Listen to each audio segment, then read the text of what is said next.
So I thought we'd do this video. It is kind of early morning, so the lighting's gonna get kind of bright, and then I'll probably like dim down a little bit throughout the video. Sadly I can't do anything about that. Like the sun is coming out and then like the clouds are coming, so if I look a little washed out, sorry. I also thought that I would start doing my videos without any makeup because basically I want you guys to see before and afters, and you guys cannot see the before if I'm always hiding behind makeup. And so trust me, this will all tie into the video. You will learn why this is so important.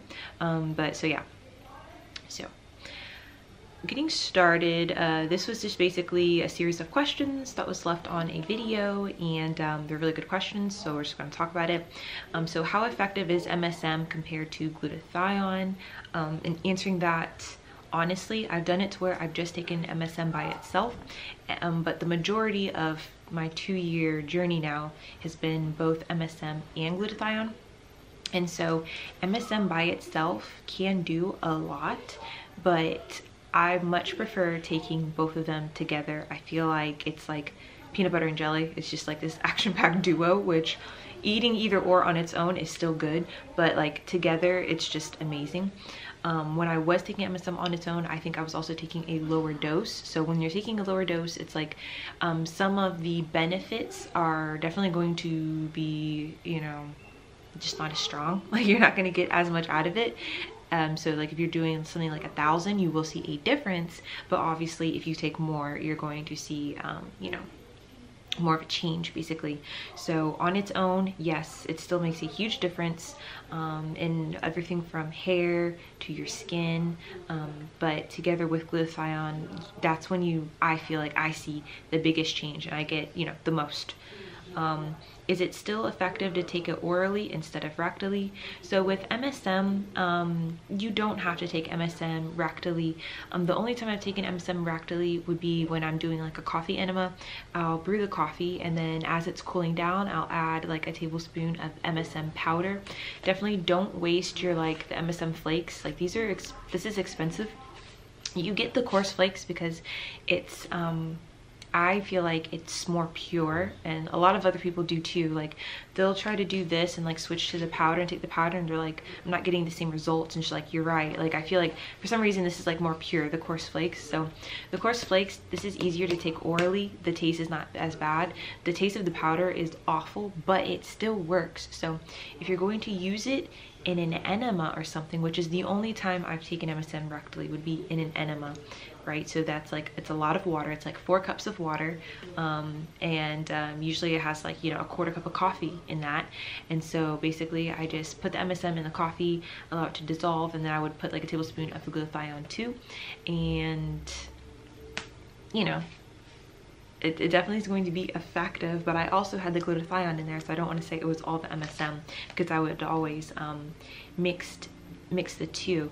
And so it is just as effective taking it, to me, orally as it is taking it rectally. You can do it orally, there's no big deal. When I was doing the enemas, I was only doing like 1 a week anyways, so once a week isn't going to make, once a week taking MSM rectally is not going to make that big of a change. So don't worry about taking this rectally. You don't have to. If you want to add it to something like an enema, go for it. It's definitely going to make the enema more potent, but you don't have to. So don't feel like you're obligated to. Now with reduced glutathione, 100% you better be taking it rectally, or you better be taking it by a nebulizer, or taking reduced glutathione orally. You will not get the most for your money. You will not get the bang for your buck, because of it's just the bioavailability is terrible.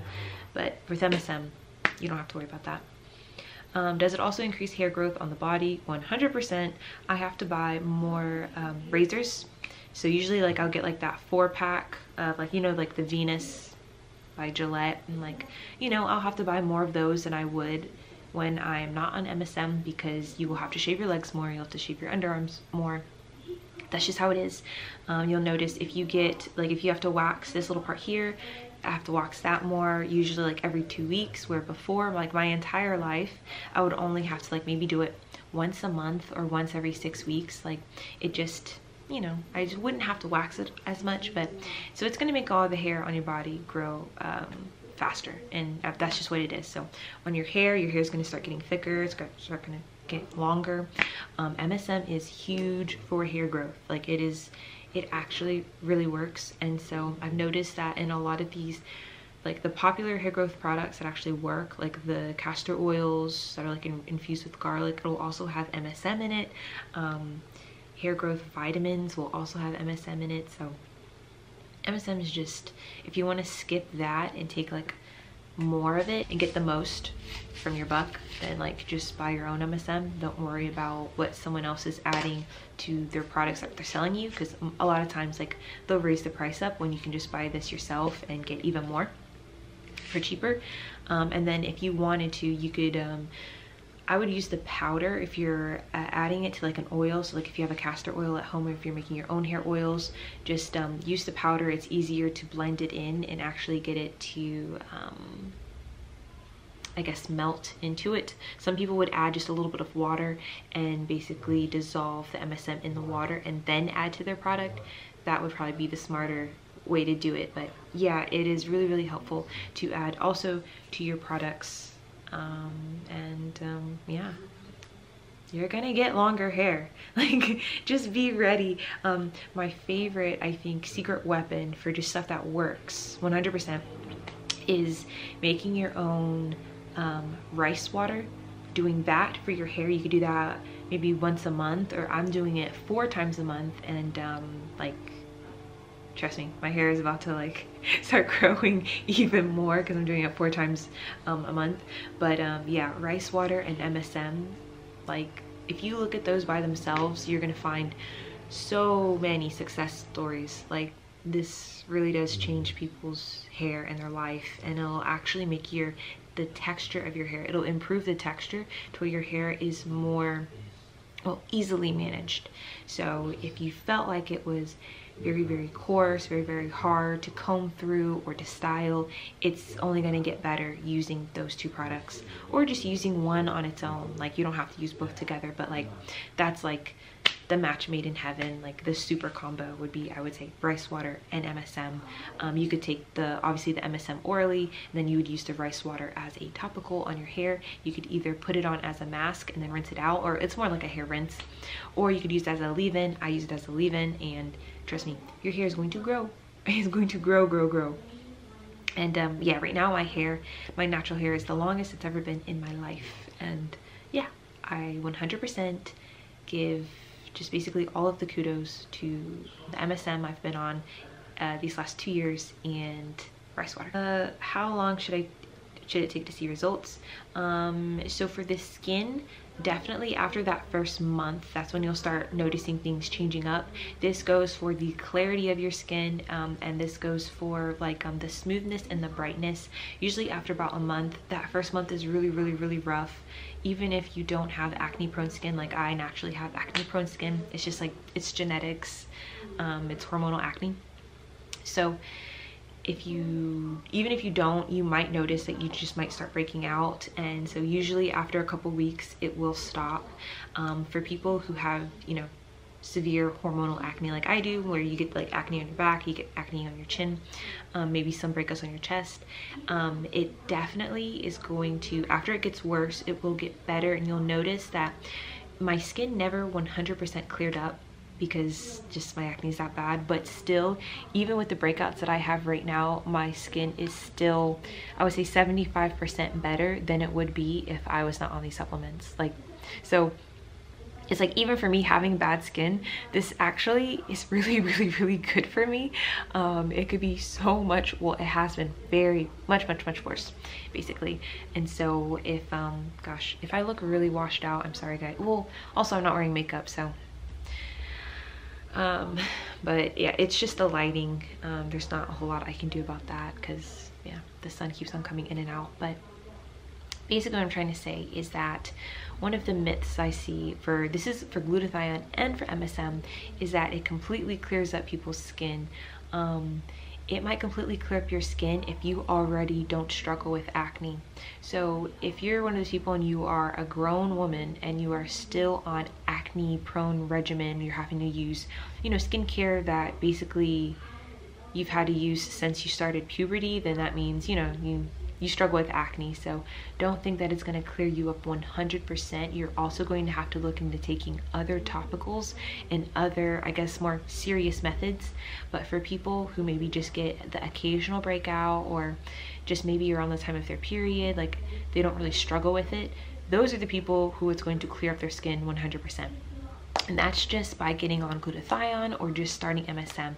So at first they'll go through the detox and like it'll look like, oh my gosh, for the first few weeks, what's happening to my skin? So it will get worse before it gets better. But yeah, this is just like the myth that, oh, everyone's gonna like have like clear skin. It's just like, no, if you do struggle with it, it'll clear it up maybe 75 to 80%, but then you're gonna have to look for other products to get it to 100%.